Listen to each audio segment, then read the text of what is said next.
Up. Everything goes up. Ah! You are my sunshine, my only sunshine.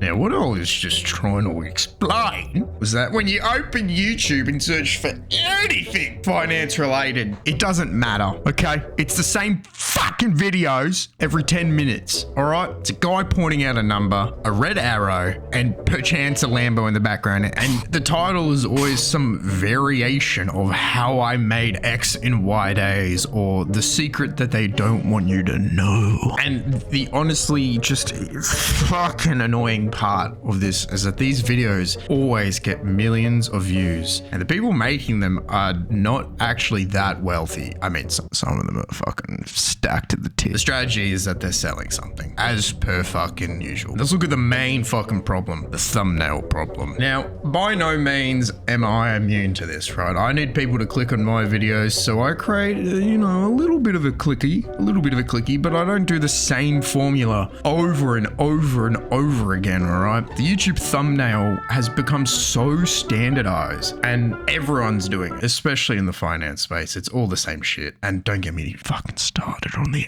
AI shit. Now, I want you to look at all the finance content and count on one hand, all right, how many include someone with a shocked face, okay? It's too fucking many. And this works primarily because your brain processes visual credibility before it processes literally anything else. By the time you've registered that the claim doesn't add up, you've already clicked, right? The creator has won a click and their CTR score goes up. And the lifestyle and the numbers is almost always manufactured. So the whole point of these thumbnails is supposed to send a signal to your brain that the person is successful and already making money before you have even heard the advice, all right? Now I want to talk about the content, right? With my content specifically, I try to differentiate what I do.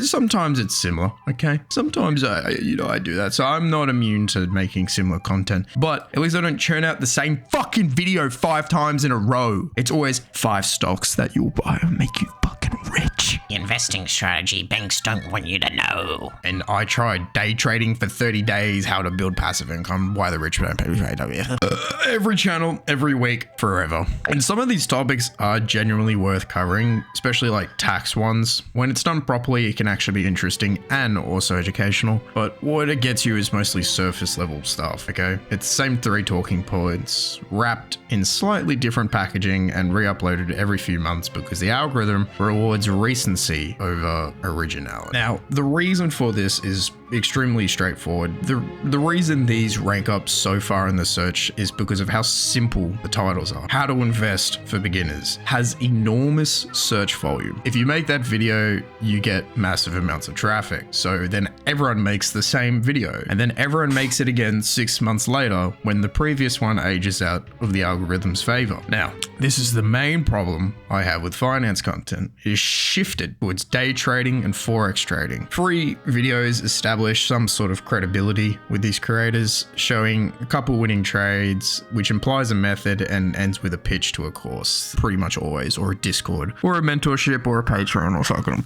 If you're taking one thing away from this video, I want you to think in your brain, if their strategy actually generates the returns that's being implied, there is legitimately no rational reason to sell it. If you're making 30% a month on a trading system, you would be the richest person in history very, very quickly. The decision to monetize through selling education rather than through the strategy is literally a telltale sign that they're just selling a course and they don't actually make money. I've said this statistic multiple times, and this survey was done in Brazil, and researchers tracked every single person who started a day trading futures in the entire country over several years. It wasn't just a small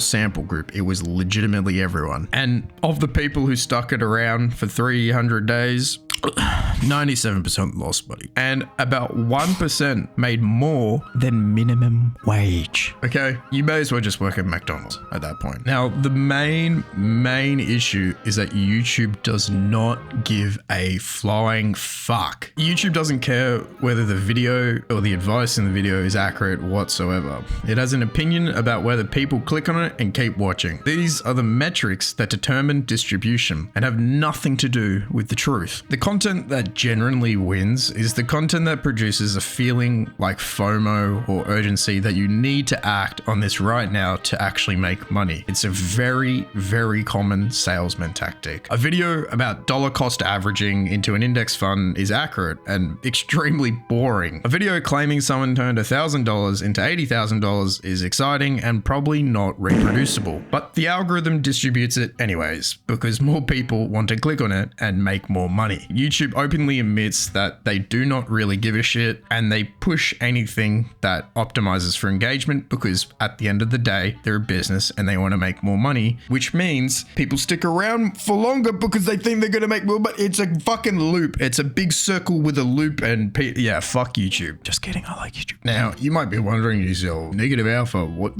Who am I supposed to watch? Who's good, you know? Now, here are some creators that do this properly. Let's start with Ben Felix. Ben Felix is a legitimate portfolio manager and CFA charter holder at PWL Capital in Canada. Every video he makes cites peer-reviewed academic research. It's not blog posts and not other YouTube videos. He actually, researches. His packaging is pretty deliberate and boring, but there is no arrows, Lamborghinis, no dollar amounts in the title, and he has a large audience anyway because the content is actually genuinely good. Here's another one. Patrick Boyle. He ran a hedge fund for years and currently teaches finance at King's College London. And he covers institutional level topics like derivatives, macro, fund blowups, with the kind of context that comes from actually having worked in the industry. And his delivery is pretty dry and some would say kind of scary, but he has a verifiable, legitimate background and a very worthwhile watch. And if you start watching these guys, right, YouTube will start recognizing that you're wanting more in-depth valuations about certain things, okay? And it'll start recommending better type of videos. If you're watching the constant fucking turning these into this,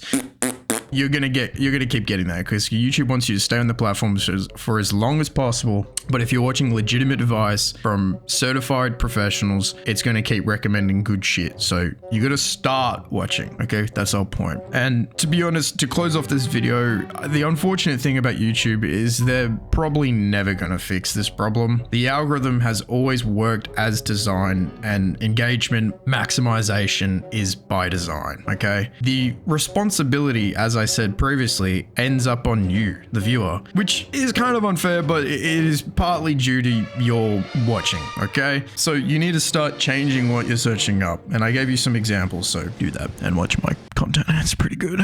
So hopefully you guys enjoyed this video. Thanks for all the support. Appreciate you all. Bye-bye.